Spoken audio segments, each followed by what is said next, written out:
So how is everybody this morning? Wonderful. Amen. All right, so Friends from out of town. we are in chapter 8. Let's see, where That is was a it? good chapter. Chapter 8. Yeah, chapter 8 to me is like where it starts to get really useful. So we'll do a quick review of chapter 8. So it's talking about the power of empathy here. And I love the quote that they started with Carl Rogers. When someone really hears you without passing judgment on you, without trying to take responsibility for you, without trying to mold you, it feels damn good. So, now, when people feel like you are there with them, when you've heard them, it really does allow us to process and look at the world in a whole new way. And this is so important to keep in mind. Now, what I found is that the more empathy you can give to people, the more you can find solutions to problems that you swear are insolvable. Yeah. I was shocked. I mean, it really is amazing if you can figure out how to get there. Now, Brené Brown wrote a wonderful book called Daring Greatly. Have any of you read it? No. It's about the importance of being vulnerable. And one of the things she talks about is that she believes that it's impossible to give true empathy to another human being without being vulnerable yourself. Now, this is why really being empathetic is scary.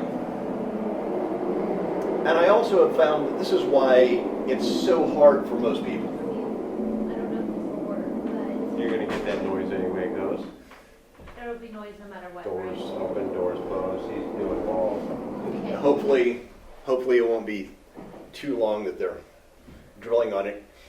So I thought I'd start off today, but just showing a little TED Talk of Brené's. Because to me this is so valuable and so important.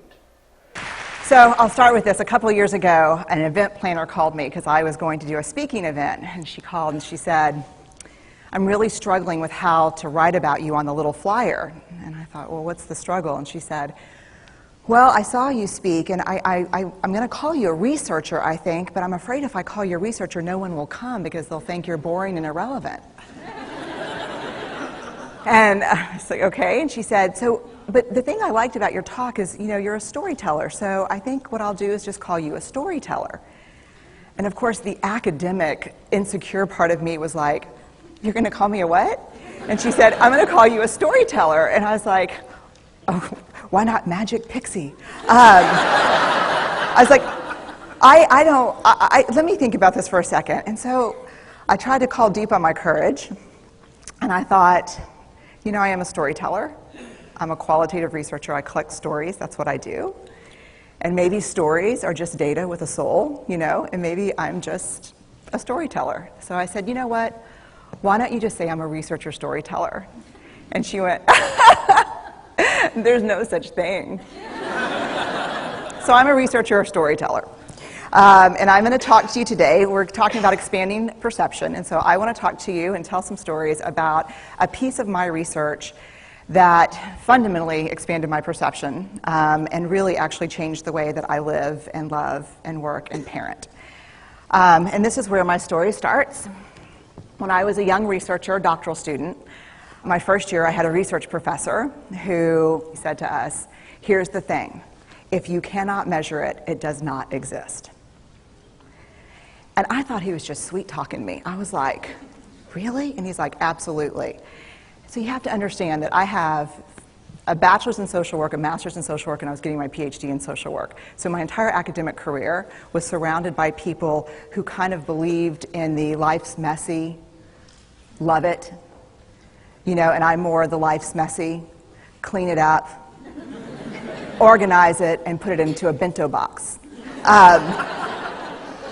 And so to think that I had found my way to found a career that takes me, really one of the big sayings in social work is lean into the discomfort of the work. And I'm like, knock discomfort upside the head and move it over and get all A's. That was my mantra. So I was very excited about this. And so I thought, you know what? This is the career for me because I am interested in some messy topics, but I want to be able to make them not messy. I want to understand them. I want to hack into these things that I know are important and lay the code out for everyone to see. So where I started was with connection, because by the time you're a social worker for 10 years, what you realize is that connection is why we're here. It's what gives purpose and meaning to our lives. This is what it's all about. It doesn't matter whether you talk to people who work in social justice and mental health and abuse and neglect. What we know is that connection, the ability to feel connected, is neurobiologically, that's how we're wired. It's why we're here. So I thought, you know what? I'm going to start with connection. Well, you know that situation where you get an evaluation from your boss and she tells you 37 things that you do really awesome and one thing that you can't, an opportunity for growth. And all you can think about is that opportunity for growth, right? Well, apparently this is the way my work went as well, because when you ask people about love, they tell you about heartbreak. When you ask people about belonging, they'll tell you their most excruciating experiences of being excluded. And when you ask people about connection, the stories they told me were about disconnection. So very quickly, really about 6 weeks into this research, I ran into this unnamed thing that absolutely unraveled connection in a way that I didn't understand or had never seen. And so I pulled back out of the research and thought, I need to figure out what this is. And it turned out to be shame. And shame is really easily understood as the fear of disconnection. Is there something about me that if other people know it or see it, that I won't be worthy of connection? The things I can tell you about it, it's universal. We all have it. The only people who don't experience shame have no capacity for human empathy or connection. No one wants to talk about it, and the less you talk about it, the more you have it.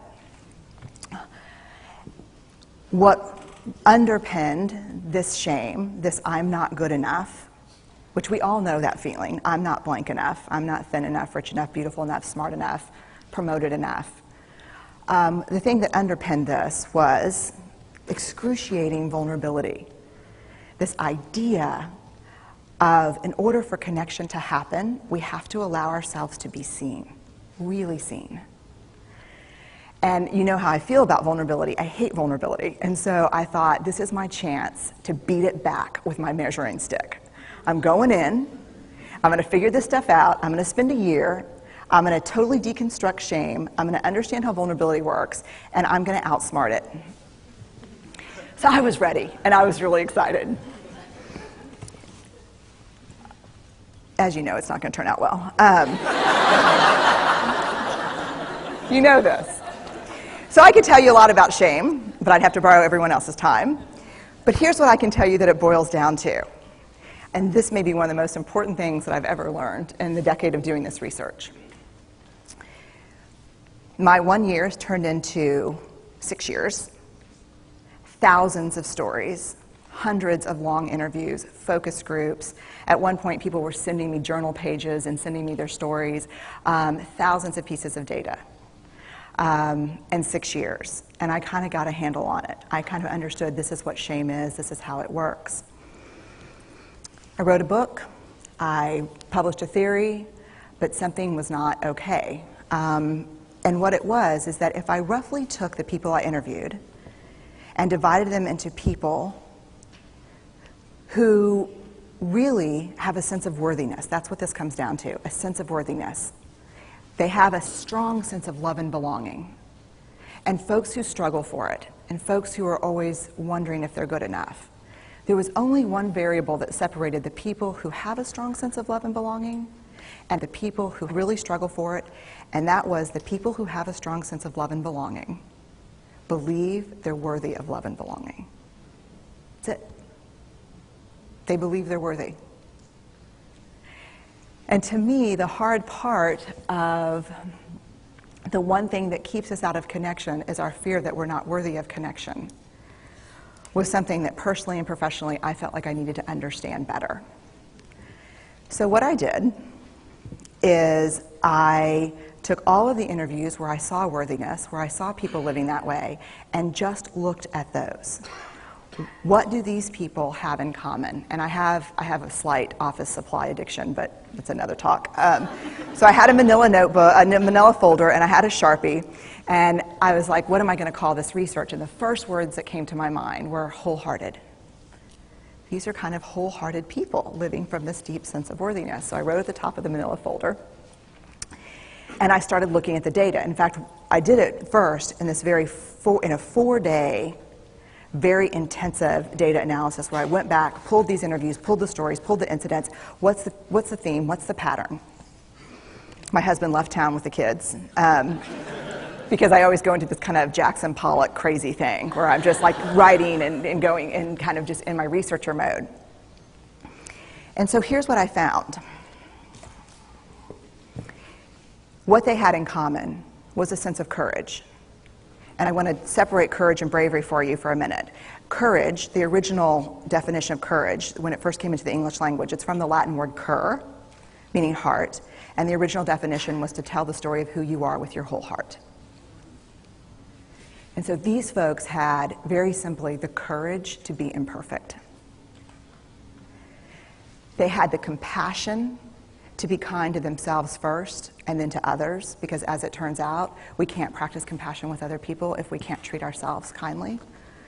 And the last was they had connection, and this was the hard part, as a result of authenticity. They were willing to let go of who they thought they should be in order to be who they were, which is, you have to absolutely do that for connection. The other thing that they had in common was this. They fully embraced vulnerability. They believed that what made them vulnerable made them beautiful. They didn't talk about vulnerability being comfortable, nor did they really talk about it being excruciating, as I had heard earlier in the shame interviewing. They just talked about it being necessary. They talked about the willingness to say, I love you first. The willingness to do something where there are no guarantees. The willingness to breathe through waiting for the doctor to call after your mammogram. The willing to invest in a relationship that may or may not work out. They thought this was fundamental. I personally thought it was betrayal. I could not believe I had pledged allegiance to research, where our job, the definition of research is to control and predict, to study phenomenon for the explicit reason to control and predict. And now my mission to control and predict had turned up the answer that the way to live is with vulnerability and to stop controlling and predicting. This led to a little breakdown, which actually looked more like this. And it did. It led to I call it a breakdown, my therapist calls it a spiritual awakening. Spiritual awakening sounds better than breakdown, but I assure you it was a breakdown. And I had to put my data away and go find a therapist. Let me tell you something. You know who you are when you call your friends and say, I think I need to see somebody. Do you have any recommendations? Because about 5 of my friends are like, woo, I wouldn't want to be your therapist. And I was like, what does that mean? And they're like, oh, I'm just saying, don't bring your measuring stick. It's like, okay. So I found a therapist. My first meeting with her, Diana, I brought in my list of the way the wholehearted live. And I sat down, and she said, how are you? And I said, I'm great, I'm okay. And she said, what's going on? And I said, and this is a therapist who sees therapists, because we have to go to those because their BS meters are good. And so I said, here's the thing, I'm struggling. And she said, what's the struggle? And I said, well, I have a vulnerability issue, and I know that vulnerability is kind of the core of shame and fear and our struggle for worthiness, but it appears that it's also the birthplace of joy, of creativity, of belonging, of love, and I think I have a problem, and I need some help. And I said, but here's the thing, no family stuff, no childhood shit, I just need some strategies.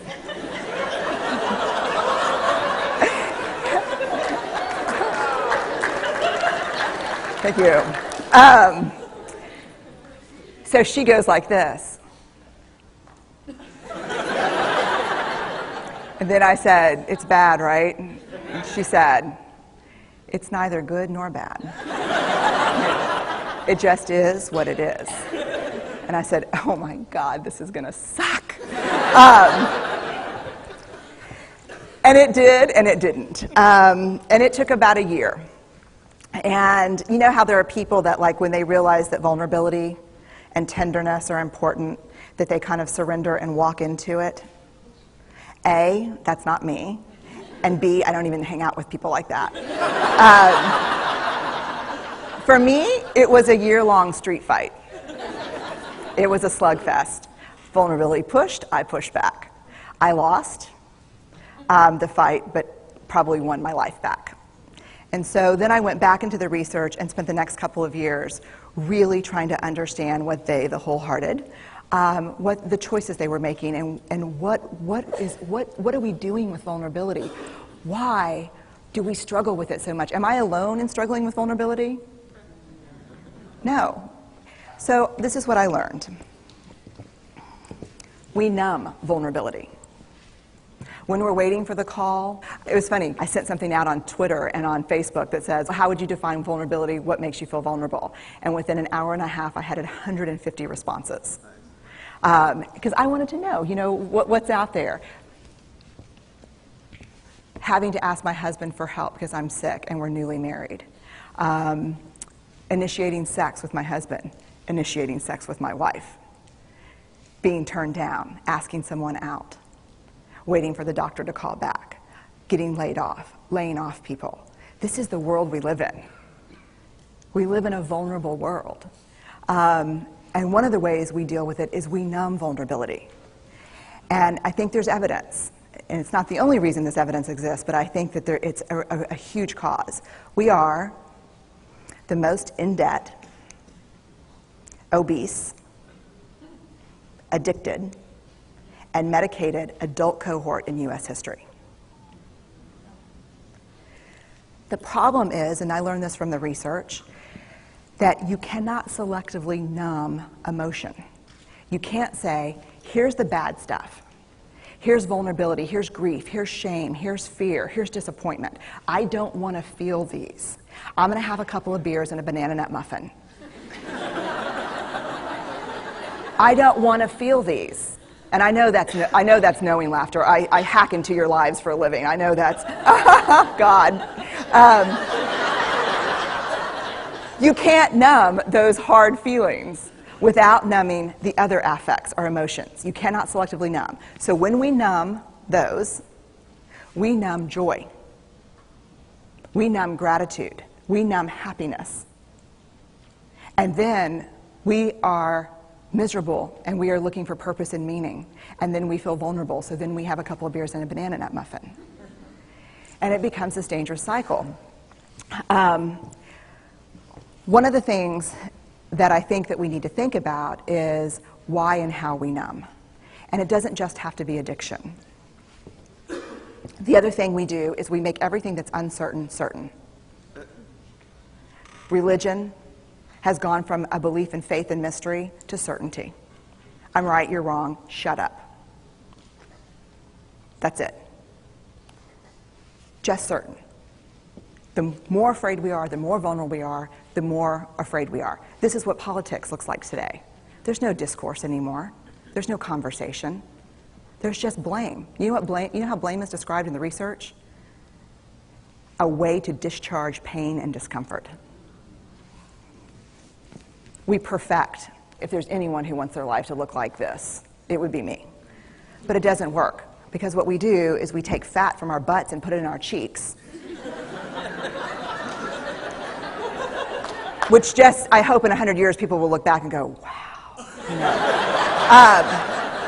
And we perfect, most dangerously, our children. Let me tell you what we think about children. They're hardwired for struggle when they get here.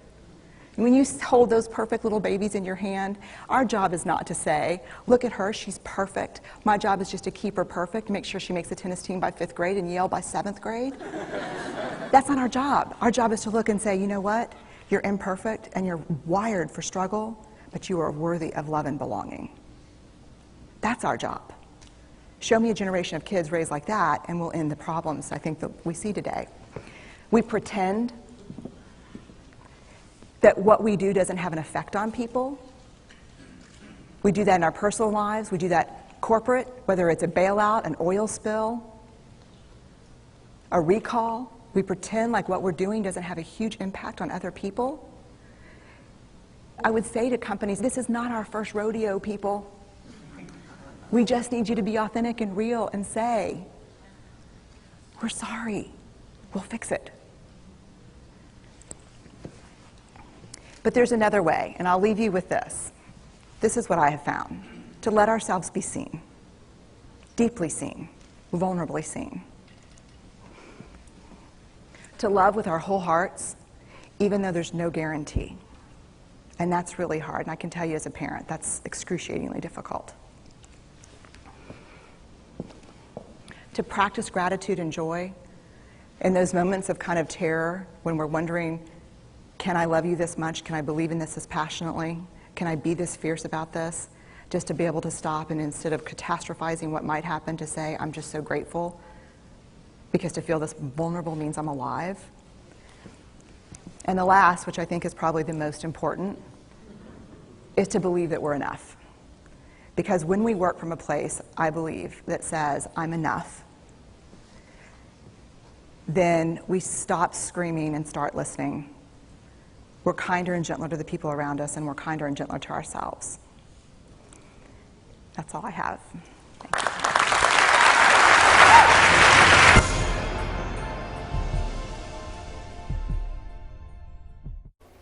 How does what she talked about there relate to providing empathy?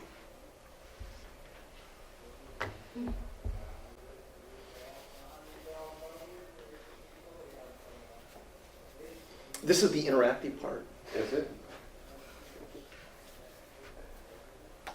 When becoming vulnerable, you could even be vulnerable to receive people on an empathetic level. So why do you think as real estate agents it's hard for us to be vulnerable? Because we always have to appear that we are in control.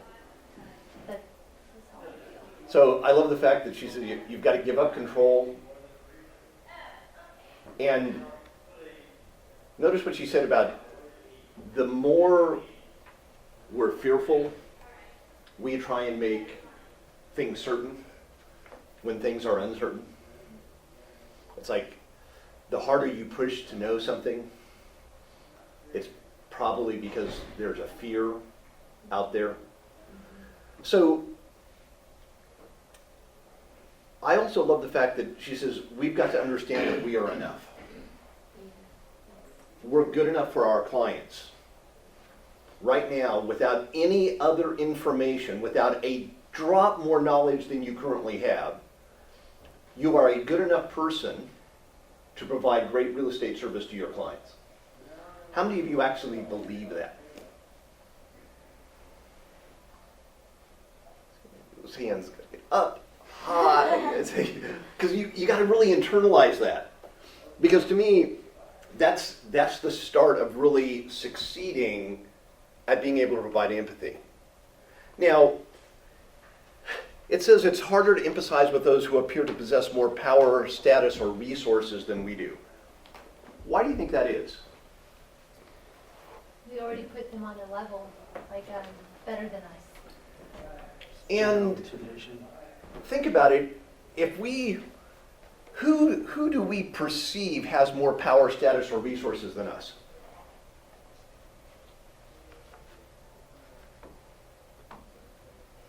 I mean, I would perceive the president as having most power, status, and resources, especially the clientele in Newport Beach too.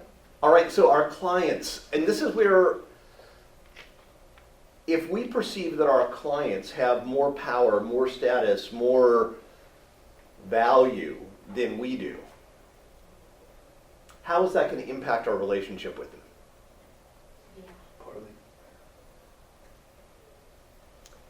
And so partly what I want you to know is this: if you really want to reach people that truly do have high power, high status, high resources, the best way to approach them is with what? Go away. What? Vulnerability. Vulnerability, all right. Say that. See, and you know it's true. That little gut inside is saying yes. I have to say, one of my best clients, and she's purchased almost over 2 million from me. I was vulnerable with her on my first showing, and it actually bonded us. So it works. Oh, it's amazing how this works. This is what bonding is all about. So why is it that we get in our own way and stop doing the things that actually can create those bonds? So think about the example in the book of the street gang. Everybody remember the street gang example? So when the street gang was sort of, harassing Marshall, what did he focus on? Their feelings and needs. And if we just always keep focused on feelings and needs, now, in that situation, would have been easy for him to feel like he was being personally attacked. Yeah. The more we can focus less on what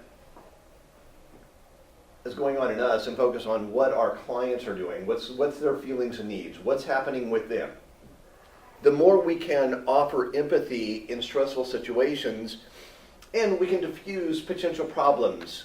We can smooth ruffled feathers. We will make them feel much better in the process. And the key is to remember it's not about us. We can't take it personally. Now, to me, there was a couple of extreme examples in there that really sort of highlight this. Now, one of them was the teacher example. Anybody remember the teacher example? Guy comes in with the intent to rape her. And what did she have the presence to do? Empathize. Give him empathy. And he ends up stealing his purse, so it still wasn't perfect, but guess what? He didn't harm her because he was able to make a connection. The detox center with the lady who put with the knife to her throat again. A very extreme situation, but what I found is that in example after example, the more we can give empathy, the more we can now connect with people. And to me, it's like, if we can use empathy to solve severe situations, we can use it to solve the problems that we face as real estate agents. If we listen for feelings and needs, we no longer see people as monsters. I almost put the word clients. Have you noticed how some agents talk about their clients as if their clients were out to get them? To me, when we talk about our clients that way, it really disconnects us from being able to actually be there for them. So in one of my old seminars, one of the things I asked for people to do was to commit that for the rest of their real estate career, they would never talk poorly about a client to another living human being. And I found that the people that actually do that tend to get much better results, have much happier clients. If you complain about your clients, what value does that get you?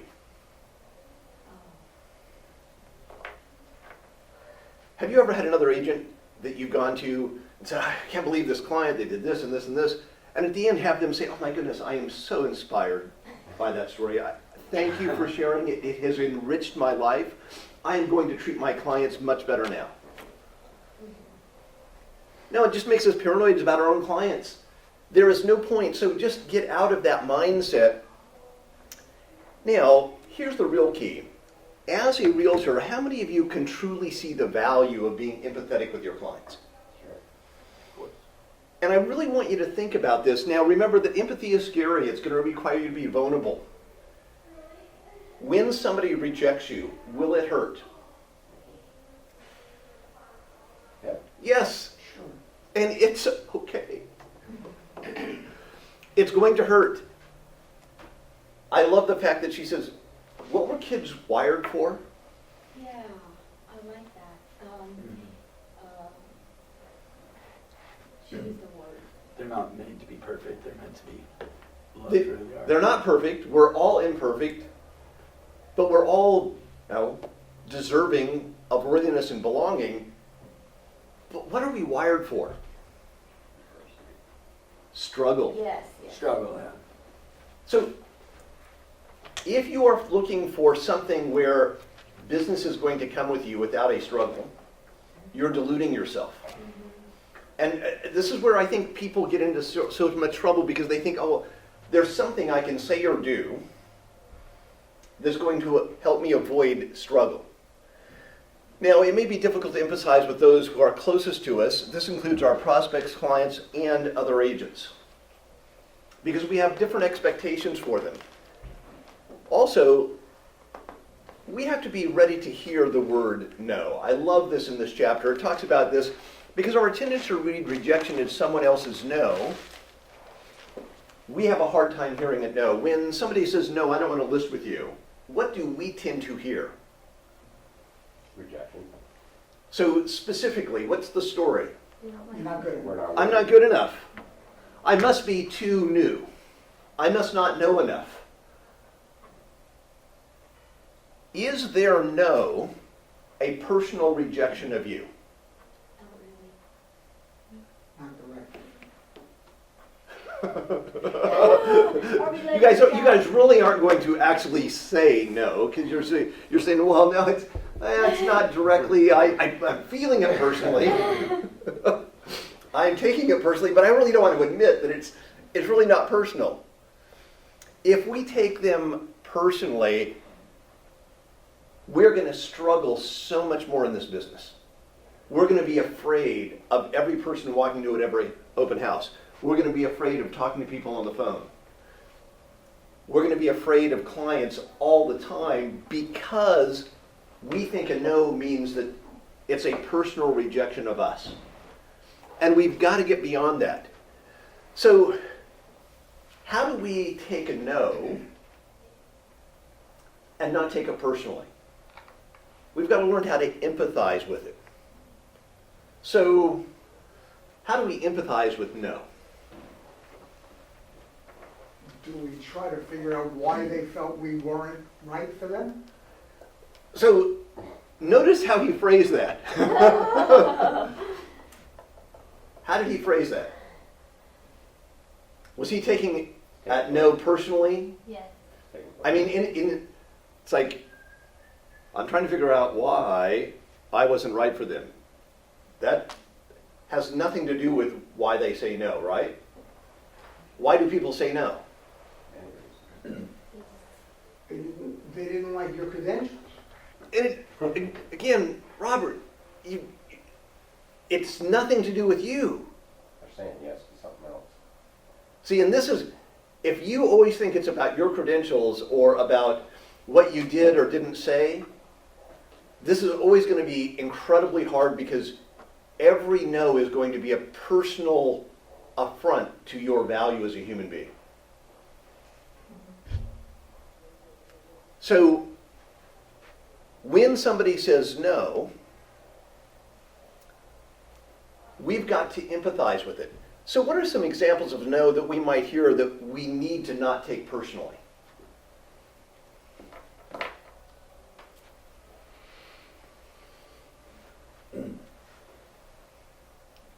No, you can't hold this open house for me. No, I can't hold this open house. No, I'm not going to list with you. Yeah. No, I'm busy. That's kind of, I'm going to list with my friend. well, that's personal. No, it's not. Forget about they're gonna list with their friend, but no, you can't have my open house. Your next thing is, why? Why? So how, if somebody says, no, you can't hold this open house, is that a personal attack on you? No. No. But don't they need it held open? Well, some people just don't want to open their house to strangers.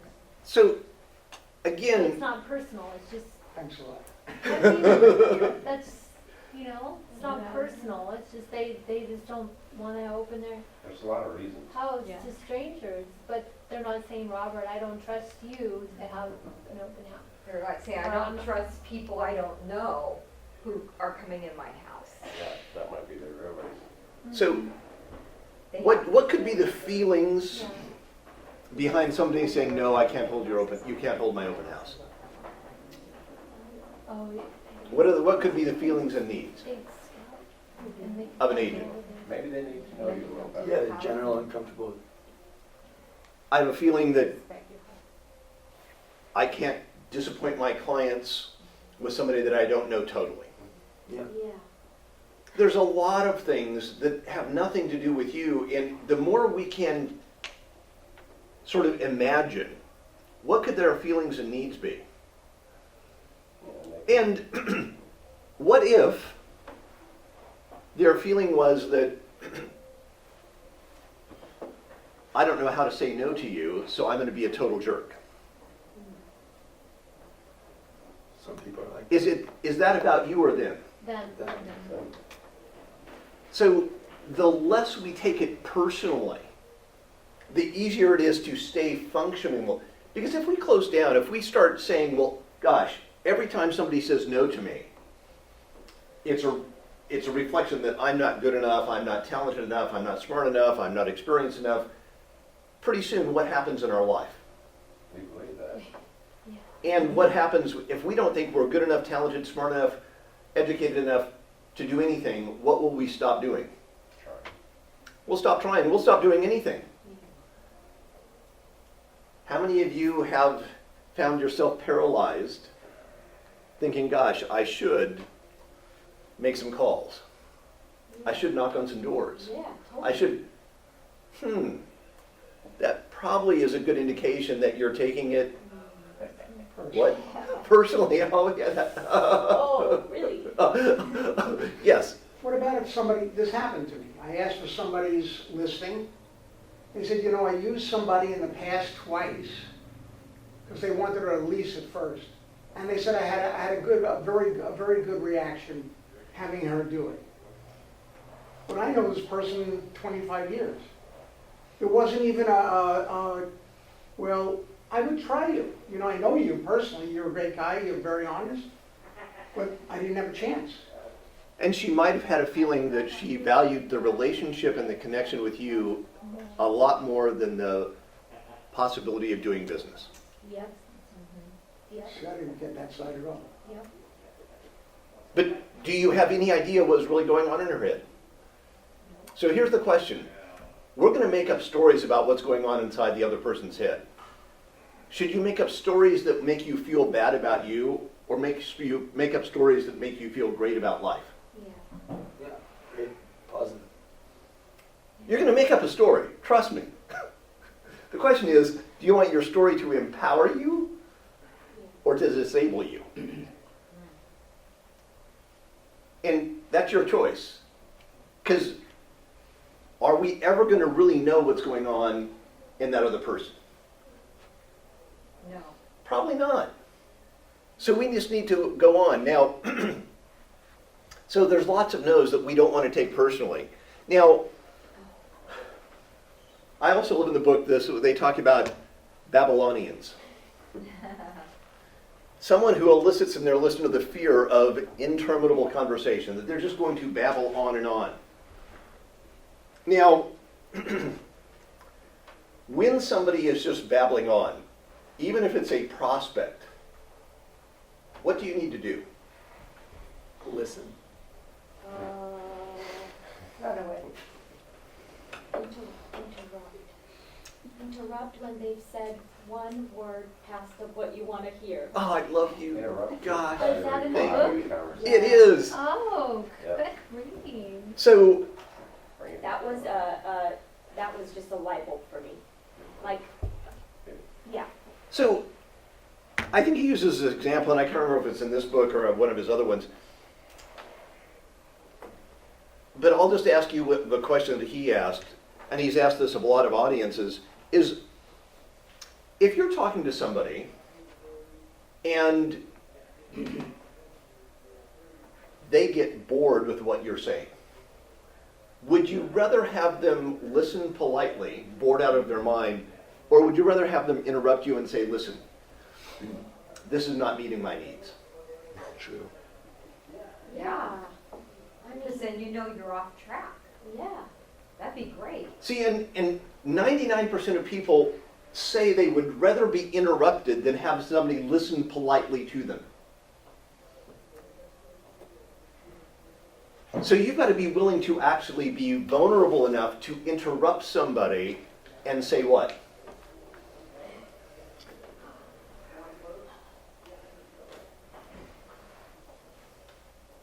Come on, this is the interactive part. What do you say?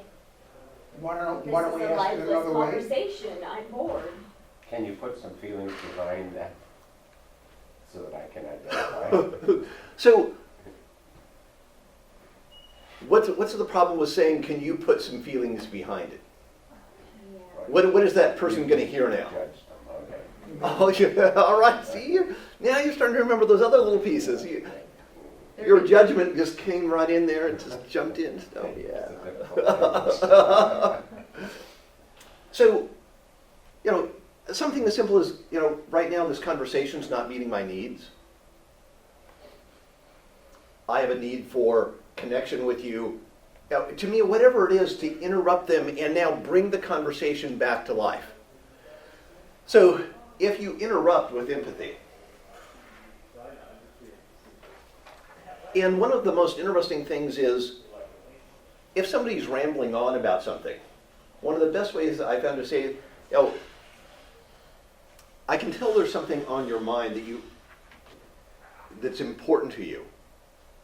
Right now in this conversation, can you tell me what you are looking for from me?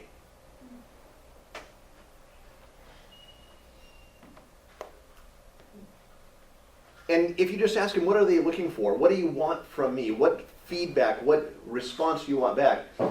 I'm amazed at how few people actually are connected with what they want in a conversation. But if somebody doesn't know what they want in a conversation, how well is that conversation probably going to go? Not very well. And they're probably going to ramble and repeat themselves because they're trying to get clear. Now, sometimes eventually going through it may help them get clear, but you can help the whole process. See, I can sense there's something on your mind right now, but in this conversation right now, what are you looking for from me? What feedback, what response do you want from me? How many of you can imagine saying that with a prospective buyer? It'll make a huge difference. Yeah. If They you're- like it. They like it. Well, yeah, it's because suddenly you're what? They know that you care about them and that you care about what they really need. You're a human being. You're actually listening to them. You're paying attention to their emotions, their feelings, and needs. Mm-hmm. But why are we so afraid to do this? Because that's when we're vulnerable, because they could say, well, gosh, oh, Yeah.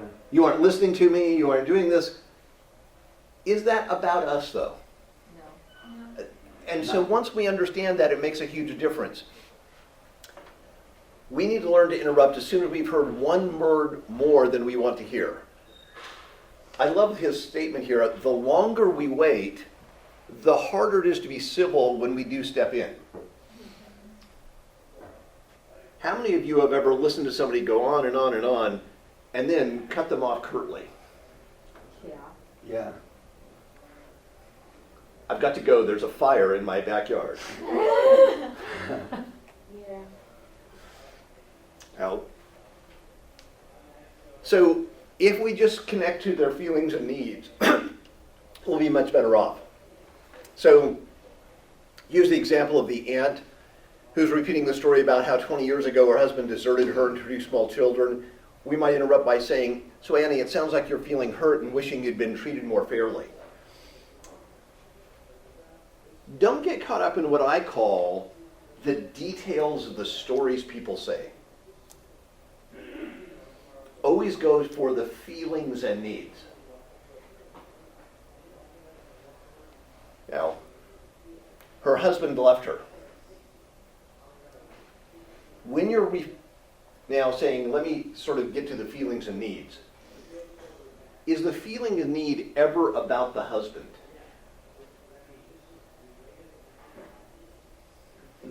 Indirectly, no. Not really at all.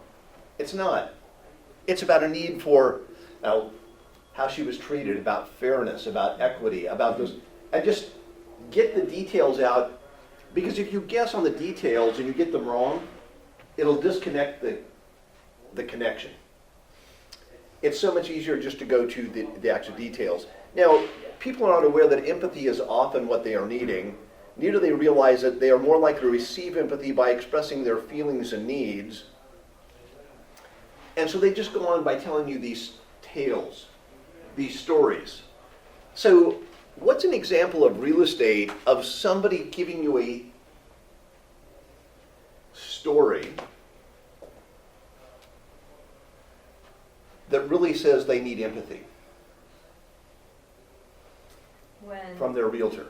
When their house hasn't sold and they've had 2 or 3 agents before you and nobody's helping them get their house sold. And they need, what do they need? Their house sold. Now, But what do they need need at that point? They need empathy. They need you to say, I bet, like they need you to say something like, so I'm hearing this has been a very frustrating experience for you. Exactly. And what don't they need? For you to tell you how great you are, and then you'll get their Yeah. house sold. Exactly. They don't need to hear your marketing plan at that point. Exactly. See, now you guys are getting it. Yay! Doing candy. I want candy. So you're talking to an expired, and they give you the pain, and you're empathizing with the pain. You're not coming back and saying, well, let me tell you how my marketing plan is going to get it sold this time, because I'm 27,000 times better than any other realtor on the planet. Do you see how that's actually counterproductive? Yes, It will disconnect you. because that's what all the other ones said. And it really doesn't matter what other ones said, in that, first of all, very few people are going to actually connect emotionally with their clients. Yes? How can you interweave the empathy with a price reduction? You can't. Oh, that's You a can't. good one. Okay. You can't. So you just have to say, I understand you're frustrated, let's, So what's the I don't know best what you way? tell 'em. What's the best way to get the price reduction?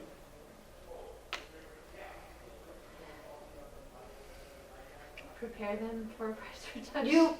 You prepare them at the listing appointment. Yes, that's Right. what So I'm- let's say you didn't do that. Now they're in pain because it's not selling. It's the obvious. Empathy is going to get you the price reduction better than anything else. Okay. The more you can let them express that pain. Just like at the beginning, remember it said, when you actually give empathy, it opens up the possibility for new opportunities like never before. It's funny. If you can truly give people empathy for the pain of their house not selling, they are going to come to a conclusion that they need a price reduction better than any of the rational, logical arguments you can provide. Can you please expound on that? I'm trying to think about how to expand on it anymore. Empathy is more effective than logic. I have my house, it hasn't sold, had another agent, never was brought up, let's do a price reduction.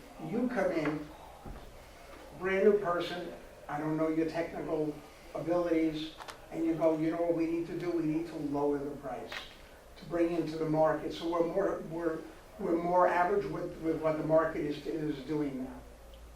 Sounds like you're in a lot of pain that your house didn't sell. I am. I can really empathize with that. What are the consequences if your house doesn't sell for another year or two? I have to continue paying all these bills. Gosh, I can imagine that's frustrating. It is. And just be with that pain. At that point in time, when they're talking about their pain, if you start bringing in rational, logical facts, they are never going to list with you. Never. Never. Okay. It's like, and that's where we make the mistake. We don't let the empathy do its job. Let the empathy work. You have to let it simmer. Let it do the heavy lifting. You have to let it do the heavy lifting. Once they've got that pain out, they are going to be open. And that's when, he talks about the fact that once they've gotten enough empathy, you'll sense a change. And once you sense that change,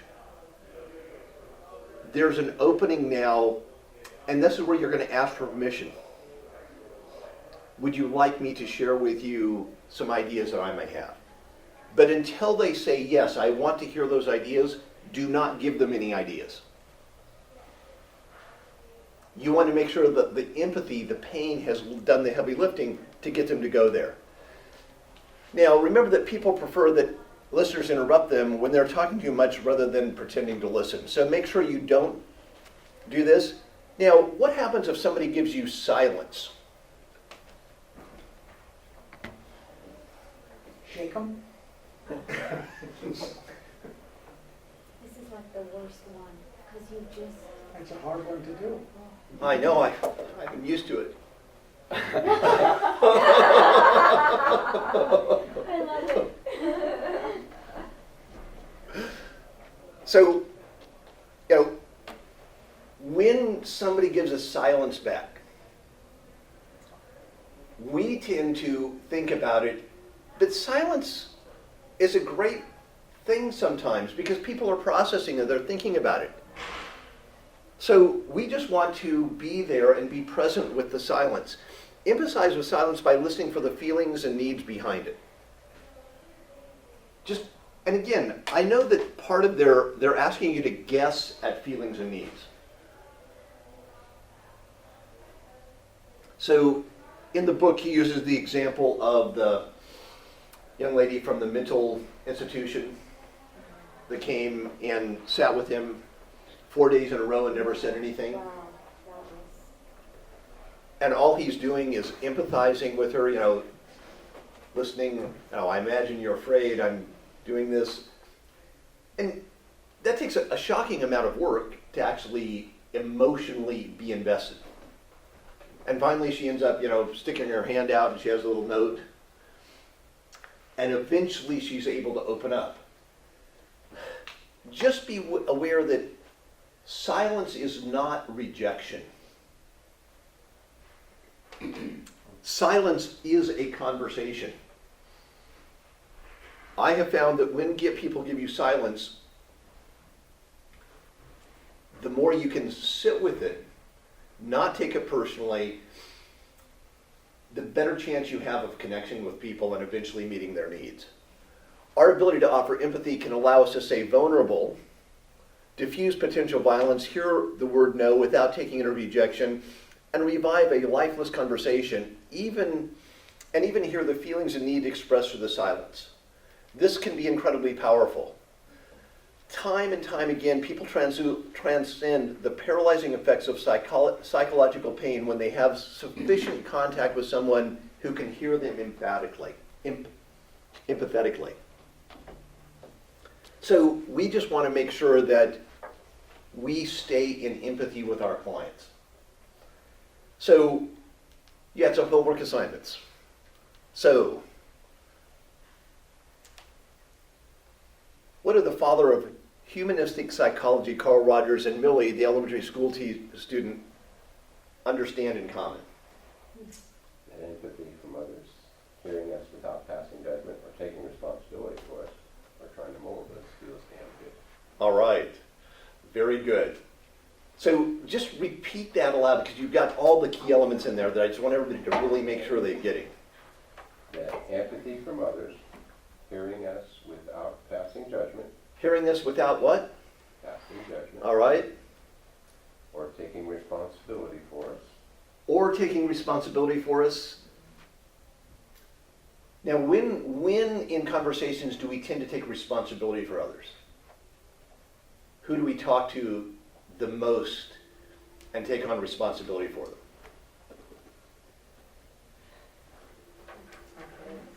What? Our kids. Our kids. And that kills empathy with the kids that we care about. To me, this is so important. So, under what circumstances are we most hesitant to express vulnerability?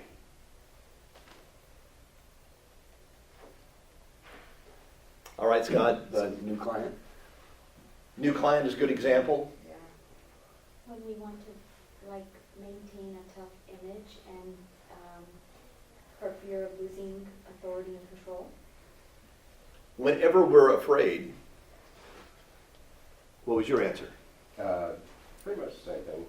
Situations where we want to maintain a tough image for fear of losing authority or control, and try to sense the needs of others. I found, for me, it's hard to be vulnerable when I'm feeling insecure. When I'm nervous about how other people are perceiving me. Now, whenever I get insecure, I do remember what my mentor, Jim Rohn, kept beating into my brain over and over again. And he kept saying over and over again, what other people think of you is absolutely none of your business.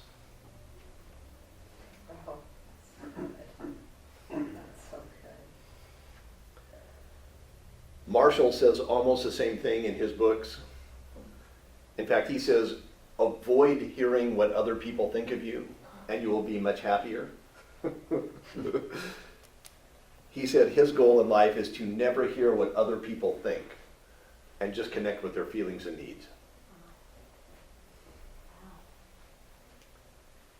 So, to me, it's like whenever I'm feeling insecure, I try and go through this thing that's like, okay, this is stopping me from being vulnerable, being my authentic self.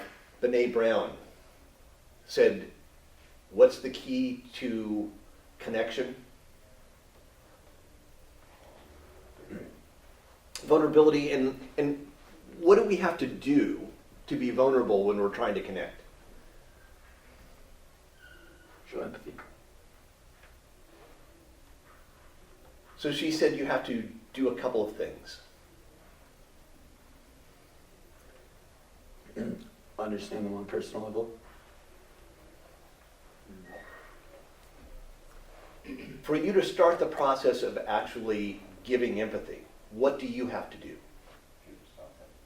Yeah, yeah. So you have to show up as your authentic self and be willing to be seen Yeah. as who you really are, not some mask or some other type of thing, but you want to show up as who you really are. Under what circumstances are we most hesitant to express vulnerability, let others see what's going on? And just think about it. So in these situations, think, how do I make sure that I'm just showing up, being authentic to myself? Why do you think it's so important to empathize with somebody who says no to you?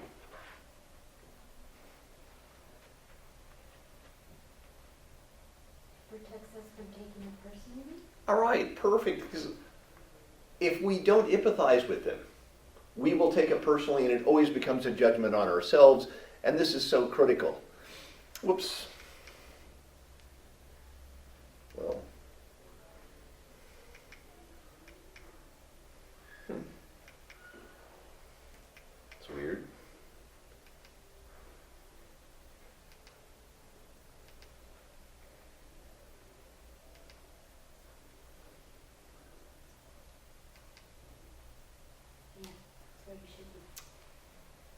why are we warned against putting our butt in the face of an angry person?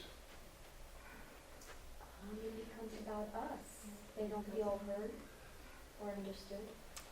Very good. So let's say we have a client Thank you, Scott. who is angry about closing costs. Now, you gave them a net sheet up front, you told them about the closing costs, you told them about, as is, and they're angry about the seller not giving some, repairs. And you listen to them and you say, but you signed the contract. This is what we talked about. Is that ever a good idea? No, because we have to empathize with their emotions first. So empathize, but don't try to ever put that but in there. Even if you don't use the word but. If you are so sophisticated you use the word and or yet or any of those. However. I've been trying not to say but it's so hard. But here's the key. We try and use other words to replace the but do they still hear the but whenever we use those other words? Yeah. And when we follow up their pain with facts, what do they feel? You're not feeling their pain. We don't feel it. So when They don't feel heard or. they don't feel heard, and we're not validating their pain. So they get more angry. Contact. This is called how to pour gasoline onto a fire. And yet I see agents do this all the time. They just can't stop the buts.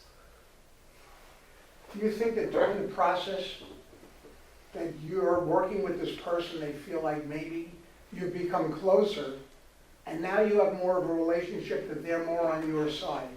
So now when you're gonna go into the actual closing, they go, yeah, but we're like buddies now, and now they're asking for stuff, or they're not gonna give me whatever it is, I have to pay for it. I thought we were like friends now, and you knew that even though they told us that at the beginning, you kind of worked some magic and you got it done for me. So give me a specific example. The washer and dryer was gonna be part of the deal. And now you're going into the closing and they go, you know what? I don't wanna give it, I wanna sell it, or I'm gonna take it out. But you felt that with your persuasion and your confidence, now you two are such close friends in that whole process, that you can work some magic with the seller, and you're gonna get it done for me. Well, first of all, if you ever think that you can work magic with the seller, you should be shot as a realtor. Because it's like, so you were thinking in the transaction that you'd be able to convince them to do something that they hadn't agreed to? No, that the agent, that the actual seller has become so friendly with the agent that now you two are kind of on the same side, and now he's gonna go with you and kind of back you up and say, you know what? That was in our original. But that would be so unethical of that agent. That would just be totally against the code of ethics of everything if that agent didn't back up their seller, no matter whether they were best friends with you. But what about if it was said at the beginning, I'm gonna get him the washer dryer, but at the end he goes, I changed my mind, I'm not doing it. Well, if it's in writing, Yeah, was it in writing? then that's the only thing you go on. Anything that's said verbally is never reality. It's always a prayer. Yeah, And you've got to live with it going both ways. yeah. It's like, and my experience is that the more people say they're going to do and the less they put in writing, the less you should expect from them. It's true. And you'll live life much easier that way. So this comes back to sort of what they say relatively irrelevant. And if we buy into what's said and not what is in the contract, we get ourselves into trouble. All right, according to Marshall, why do conversations drag on or go dead?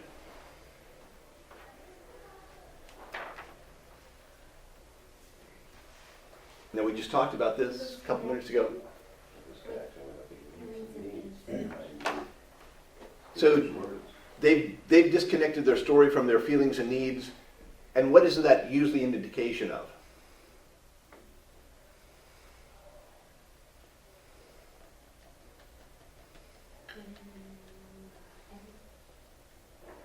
They have no idea what they want in this conversation. So this goes back, and this is the same thing that Benet talked about, people numbing. It's like, I'm drinking this beer, or I'm eating this muffin. Why? Because I don't want to feel these feelings. You know, I'm numbing out there. And so sometimes people talk just to numb, even though they've lost connection. For many of us, interrupting is a social taboo. So how do we have the courage to remember that we need to interrupt dead and lifeless conversations? To remind you, you're like doing a favor. Sorry. No, you're okay, go for it. To what? Say that again? You're kind of doing them a favor by not letting them drag on. And Yeah. you are doing them a favor because they don't want to be listened to out of pity or out of just politeness. And so you really are helping them connect with life, and you'll find that people respect you a lot more. So what might we do in the presence of someone who will neither talk nor respond to any of your questions?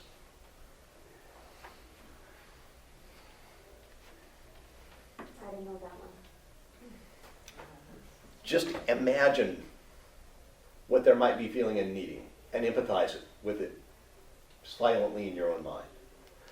Now, there's some great exercises with this, and I was hoping Scott was going to do all the exercises, but since I didn't get the exercises out, He's going to take partial blame for me not having them. but a couple of exercises to do over the next week. Bring to mind 2 situations where you experience conflict. One with someone you regard as superior, and the other with someone as a subordinate or dependent upon you in some way. What would you say to empathize with each one of them? Do you notice any difference in the ease or difficulty in which you can empathize with them? And hopefully you'll start to realize that you really know that there's no difference. Also think about the Cleveland game member example, and ask yourself a couple of things. What might he have said if he had blamed himself, blamed others, sensed his own feelings and needs, or sensed the feelings and needs of others? And you can do this with any difficult situation you're facing. I found this is a great exercise to imagine difficult client situations and figure out, what would I say from an empathetic point of view, from a non-empathetic point of view. Recall a situation where you perceive someone as having fun, laughing or mocking you, taking pleasure in your pain, or bullying, or being vengeful with the intention to cause you hurt. Take time to be whatever feelings and sensation arise as you recreate the situation. What are the feelings and needs you are aware of? And just think about that situation and be there. Then, can you recall a situation where you were having fun or laughing at someone else? So now, imagine a situation where you were the one in that doing the bullying. Empathize with how you were feeling at that moment. What were your feelings and needs? What were the feelings and needs that you had that maybe you made fun of somebody or had a laugh at somebody else's expense? And in addition to the apparent enjoyment you might have been taking in seeing the person in pain, what were your met and unmet needs? Now, this can actually be a painful experience to really go in and realize that, gosh, I've probably done this. But I found this is really useful Because once you really connect and you look at some of the places where you haven't responded maybe in ways that are the person you want to be, what is that going to give you a great understanding of?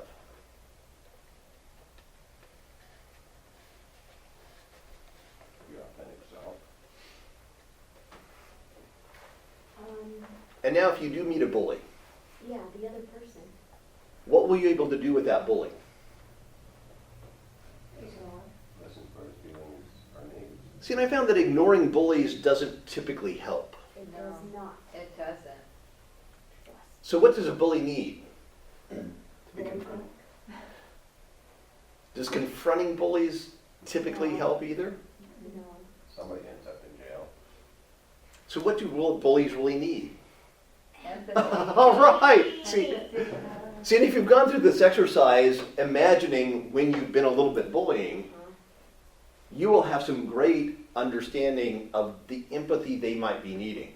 Boy, that's a really hard one, Greg. It is really hard and really powerful. It's like Jesus on the cross asking God to forgive his torturers. It's like, that's so above my pay grade. I always went at that. How can you do that? Got to Boy, practice the little baby steps here.